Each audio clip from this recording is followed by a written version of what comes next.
lasted more than 2 hours. There were various issues that were discussed. President Putin congratulated President Trump for solving the conflict in Israel and Gaza and bringing peace back to the Middle East.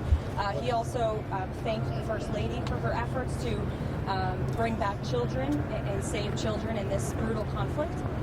And the president feels like great progress was made on this call. They also agreed to have a high-level senior staff meeting convene as early as next week, which will then be followed by a meeting very likely between President Trump and President Putin as well. They talked about Budapest as being a location for that. So as you all know, President Zelensky is coming to the White House tomorrow, so these discussions will continue. And frankly, I think the president deserves great credit. He literally just got off of a trip to the Middle East where historic peace and accomplishments, seeing the hostages return out of Gaza. These are major foreign policy accomplishments that so many people around the world thought could never be achieved.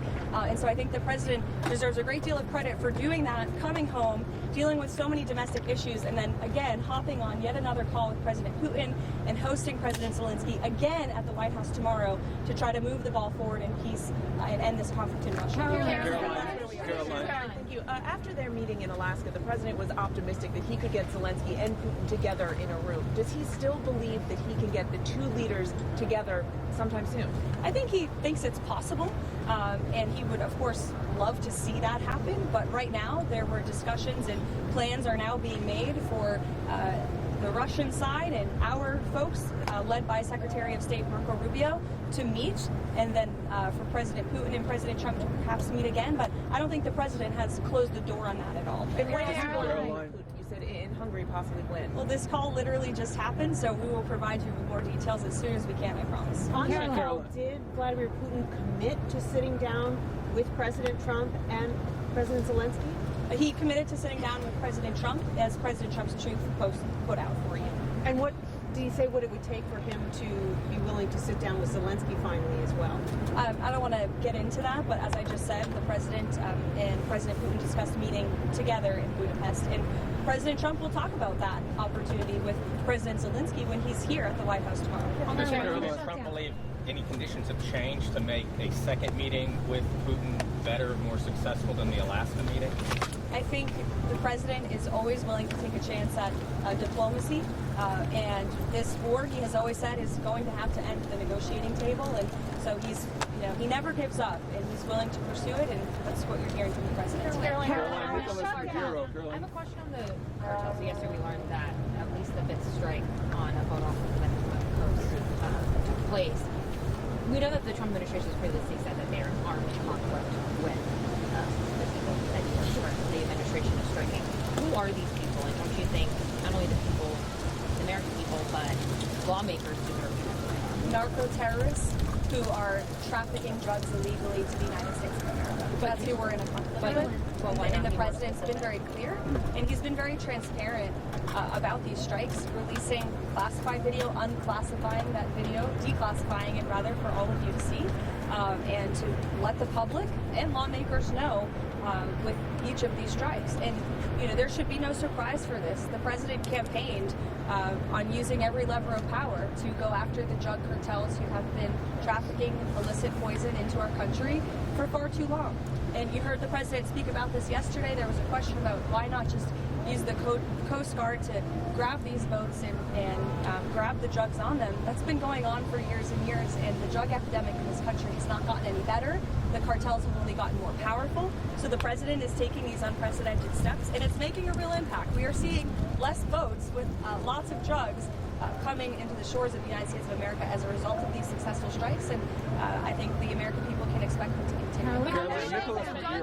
Nicholas Maduro. Change up of leadership at the IRS, specifically putting some of Trump's main allies into leadership positions in the Criminal Investigations Division. There's reports that George Santos is on the list to be investigated. Is there anybody else that you know of that is being looked at or being mentioned of being looked at? Not to my knowledge, no. You'll have to reach out to the Department of Treasury. Nicholas Maduro. Does President Trump believe Nicholas Maduro, the president of Venezuela, does President Trump believe his days are numbered there? I think President Trump believes that Nicolas Maduro is an illegitimate president leading an illegitimate regime that has been trafficking drugs to the United States of America for far too long, and we're not going to tolerate it. Right now, Has President Trump set a new deadline on Hamas? I mean, yesterday he straightened out quickly. But I mean, do we have an update on sort of what that means and what that new deadline could look like? I won't set a deadline for the president. It's only for him to do that. But what I can tell you is that Steve Woodcock and Jared Kushner, who deserve great credit for bringing this deal to a close, for getting the hostages out of Gaza in the first place, are actively working on this. They are continuing to discuss this with both sides to ensure that all of the bodies are found and returned. And, you know, I was speaking with them about this yesterday. I know there's been a lot of reporting about the slower pace of bodies being returned to Israel. These bodies, unfortunately, are very deep underground, and so it's going to take some time and some special equipment to actually retrieve these bodies and bring them back to Israel. And the administration is fully committed to helping all sides get that done. It was part of the deal, and we're going to see it through. Thanks. Does the White House have a response to the court case that prevented your shutdown rifts going through? Does that take away the president's leverage to end the shutdown? I'm so glad you asked, because I have a very strong response. This is another far-left partisan judge who was smacked down by the Supreme Court in July for ruling on this exact same thing.